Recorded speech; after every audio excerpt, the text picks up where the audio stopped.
calprotectin, I mean, if you're seeing, one of the ones checkbox I tell a lot of clients to look at is if you're getting a comprehensive stool test from something Hmm. like Genova, I use Diagnostic Solution Labs to test, and you're seeing that there's no dysbiosis, there's no H. pylori, your IgA secretories are healthy. But that's something that can really help you say, look, there's no inflammation in there. It's a healthy microbiome. There's no reason that I need to go any step further. That can be a really great checkbox. But sometimes I'll see people who have almost everything good in that, but their calprotectin levels are high. And anyone who doesn't know what that is, it's just inflammation found in the gut. So C-reactive proteins, inflammation found in the blood, but the calprotectins, the inflammation found in the gut, is still seemingly high.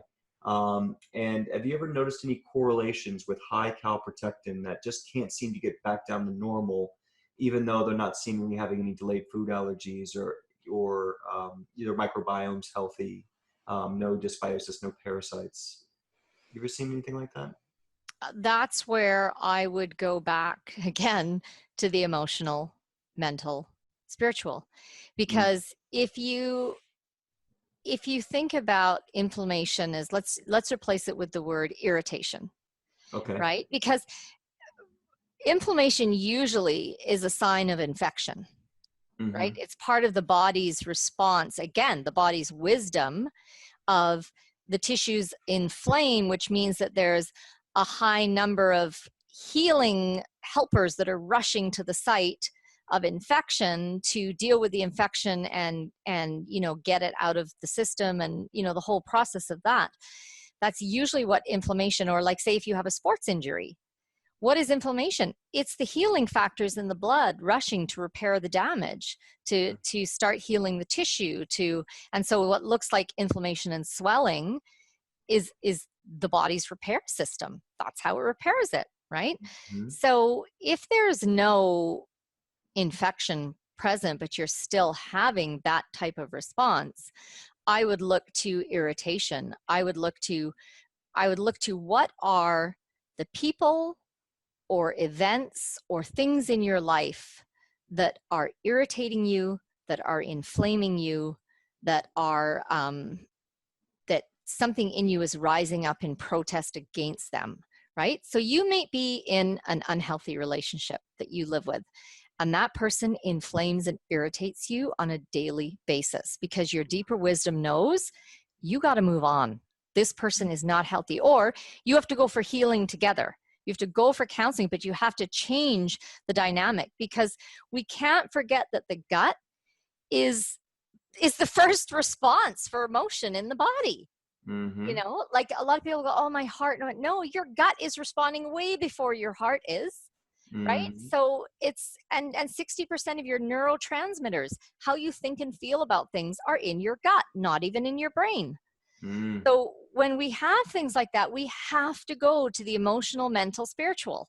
Mm-hmm. Maybe you're in a job that is, it's a dead end to nowhere. It's not feeding your soul. It's not giving you an avenue for your passion. It's not allowing you to be your best self. It's like choking off the reason you came here. Mm-hmm. Well, your gut cannot stop messaging you about that. Your body cannot stop messaging you about that, because we're not here to just live a nice little life and earn our money and die at the end of it. That's not Yeah. why we're here. We're all here for a bigger purpose, whether that purpose is service or learning or exploration or passion or whatever. So when we get out of alignment with that, the gut is one of the first places to show that. And even like my daughter made this connection, because of course my kids, when they're teenagers, they're kind of going off and doing their own thing, but they've got a really good base of health that I've given them. Yeah. And so she's been getting a lot of breakouts on her skin. And I go, what's your body saying to you?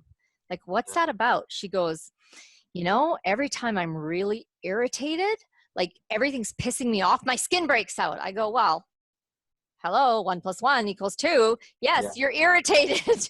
You're Yeah. annoyed. You're like, and look what's happening to your skin. Your skin's irritated and annoyed. And like, so and so just giving her that consciousness to go, so instead of making your body speak for you, why don't you start dealing with those roots of like, what are the problems in your life? right? Yeah. What are the situations? Who do you need to talk to? How do you need to structure things differently? What experience do you need to have? And Exactly. one thing that helped me with that, because that's a really intangible thing that a lot of people have a hard time grasping onto. It's like Oh, grasping yeah. onto air. One thing that really helped me is I actually went to a breath class, which a lot of people go, "What, Mm, a breath class? What does that even mean?"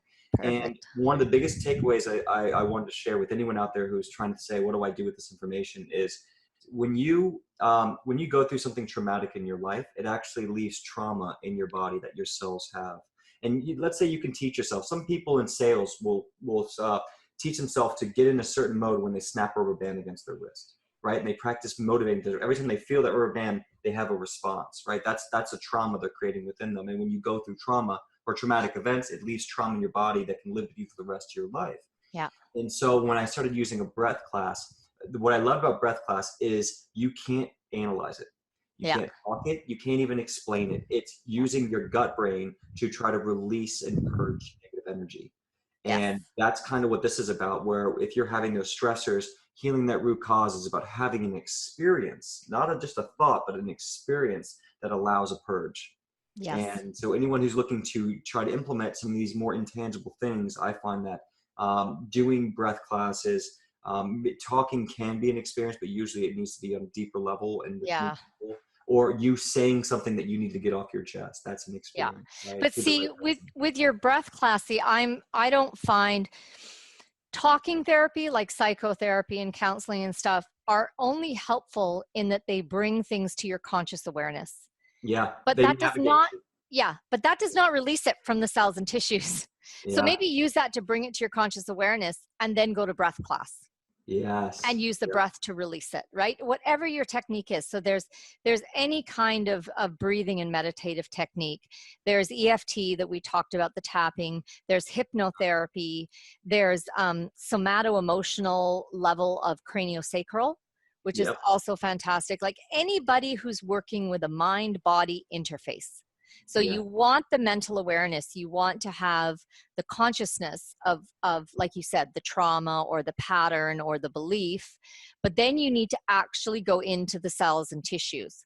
So whatever therapy you're using, make sure it's accessing and integrating both of those layers, because that's how you actually release it from the body so it's not stuck there and held there. Laser tapping is a technique that really needs to be experienced to understand what exactly it is and how amazing it feels. So come on over to lasertapping.com and sign up for a free session with me to experience this incredible technique for yourself.